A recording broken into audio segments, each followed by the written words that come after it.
Thank you for watching this episode number 4 on the philosophy of biblical leadership. We are going through the 7 qualities. Last episode we did love. This episode we are going to do humility. So this episode will be on humility. When Jesus washed the disciples' feet, he demonstrated in a powerful and pictorial way servant leadership. And that's what we've been talking about. In this example, Jesus also demonstrated practical humility in leadership. Humility is the second quality of biblical leadership. Everything he did showed godly humility. Jesus lived humility. He lived humility as he lived among humanity, having left his glory in heaven, right? It's a choice. We put on humility as a decision. We decide to be humble. Humility is not low self-esteem. It is a choice of modesty. It's not about me, but you. It is the opposite of pride and arrogance. Proverbs chapter 16, verses 18 and 19 reveal God's view on pride and humility.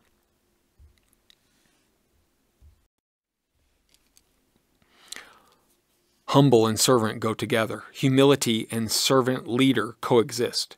Humility means not thinking too grand of yourself, big-headedness, overly puffed up. Quotes like, "Look at how great I am," would be the opposite of humility. Too often we think of humility as a negative thing. Humility is not a low self-esteem and thinking poorly about yourself. It is not shame or unworthiness or worthlessness. It is not about talentless or broken or how bad you are. There's nothing negative in biblical humility. Instead, it is a correct attitude and perspective. We are not a culture of humility, and therefore it's an alien concept. Humility is not something you have or don't have. It is not a trait or a characteristic. You are not born with humility and gain humility. You're not born with humility. You don't gain humility according to the New Testament.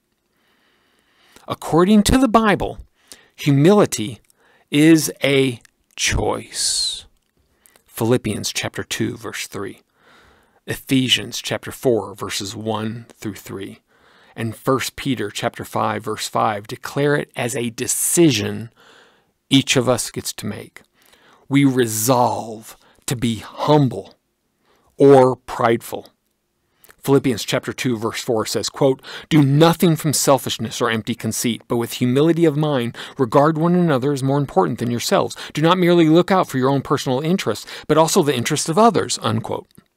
Ephesians chapter 4 connects walking, calling, humility, love, and unity. Quote, "Therefore I, the prisoner of the Lord, implore you to walk in a manner worthy of the calling with which you have been called, with all humility and gentleness, with patience, showing tolerance for one another in love, being diligent to preserve the unity of the Spirit in the bond of peace." End quote. Right? Ephesians 4, verses 1 through 3 has a lot to say for us. And lastly, 1 Peter chapter 5, verse 5 says, "You younger men likewise, be subject to your elders, and all of you clothe yourselves with humility toward one another. For God is opposed to the proud, but give grace to the humble." End quote. Let us clothe ourselves with Jesus-like humility. It's a choice. In the past few discussions about servant leadership within the church, we have looked at Jesus' example in ministry. So let's change things up and examine Jesus' teaching. Jesus teaches about humility in Luke 9, 14, and 18. In Luke chapter 9, verses 46 through 48, the 12 apostles argue about who will be the greatest under the Messiah's reign as king in Jerusalem. You can cross-reference it with Matthew 18 and Mark 9. So Jesus takes this moment to teach about real greatness in the kingdom of God. Real greatness is about humility. Jesus teaches to be humble. True humility is real greatness. Humility with childlike trust is what is needed. Jesus said to his followers that if they did not change and become like little children, they would never enter the kingdom of heaven. If they were pursuing rank and status in heaven, they were heading in the wrong direction. The answer to the disciples' question is that the greatest in the kingdom of heaven is the sort of person who will humble himself and become like the little child who stood in their midst. Luke 9. Luke 14, verses 7 through 14. Jesus teaches about seeking honor among the parable of the ambitious guest. Jesus instructed those present at the dinner to correct their attitude because their attitude was arrogant. Love those with need who cannot love them back, and respond to God's invitation because otherwise they will experience surprising loss in the future kingdom. Jesus teaches about assuming a place of honor at the table and being humbled by being asked to sit lower.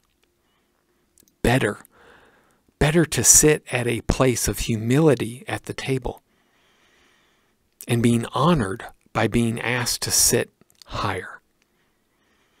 Here is Jesus' famous saying in verse 11, quote, "For everyone who exalts himself will be humbled, and he who humbles himself will be exalted," end quote.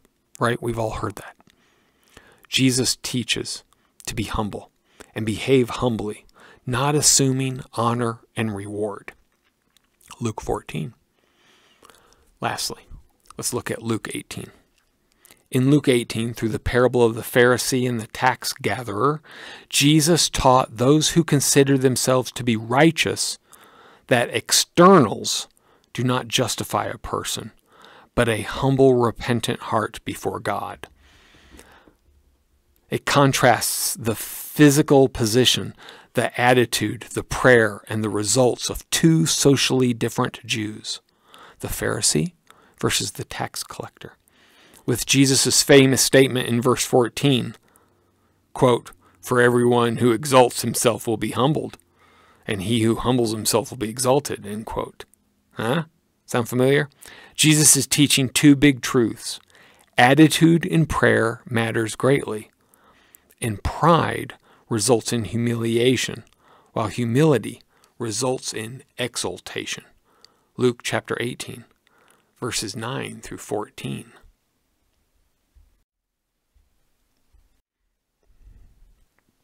Well, how to be humble in church leadership.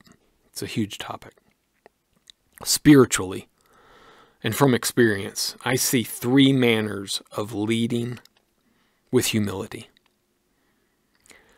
Fleeing arrogance, being quiet, and secretively serving express humility for the servant leader within the church. That's at least been my experience, right? Fleeing arrogance, being quiet, and serving secretively. In other words, avoiding prideful moments and attentions is living humility as a leader. Remaining silent instead of saying something self-centered or arrogant is humble. And serving someone in private without announcing your actions is humble servant leadership in the church. Those are my three. But according to fastcompany.com's article that is entitled, quote, "The 7 Reasons Humility is a Highly Desired Leadership Trait," unquote, that's the title, by Harvey Deutscendorf, there are 7 reasons and ways to be humble as a leader. 1. Constantly look to promote others. 2. Model and support collaboration, not competition that leads to mistrust. 3. Demonstrate integrity and trust. 4, supportive of their workers, looking out for people. Number 5, admit mistakes and shortcomings. 6, first to take responsibility. 7, last to take credit. That's the 7 reasons humility is a highly desired leadership trait, according to the article on fastcompany.com's webpage. I like these 7 because I hear Bible verses and Jesus' ministry actions with each one. Isn't this the kind of leader you want to be? Isn't this the kind of leader you want to follow?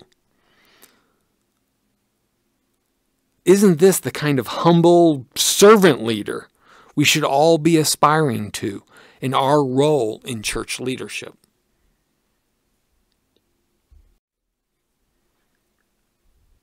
Let's make it personal. Let's not leave it an idea in our head, but let's chew on it and try to apply it to our actual responsibility, our role and responsibilities within the church. How can we make this personal? Well, let's take a few minutes and think about our answers to the following reflective questions. Why is pride and arrogance so powerful in our lives? Why? How do you demonstrate humility in your leadership role? How do you? How will you? How should you? How? What aspects of the 7 reasons do you struggle with in your servant leadership role within the church? Those 7 reasons are on the previous slide. What aspects of those 7 reasons do you struggle with?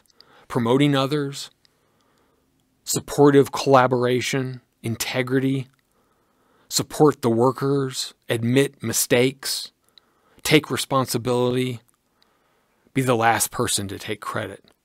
What aspects do you struggle with? 3 personal reflective questions. Why? How? What? We have defined what a biblical leader is by calling and character. We've talked about discipleship and having someone train you and you be training somebody. And then we've launched into a concentrated examination of the 7 qualities of a biblical leader, a servant leader. We have looked at love in the previous episode. Now in episode 4, we have looked at humility. The next episode, we'll be looking at development. So in episode number 5, we'll be looking at development. After that, we're going to be examining motivation, correction, integrity, and God's will. I pray that we all live up to the 7 qualities, or at least be striving toward it.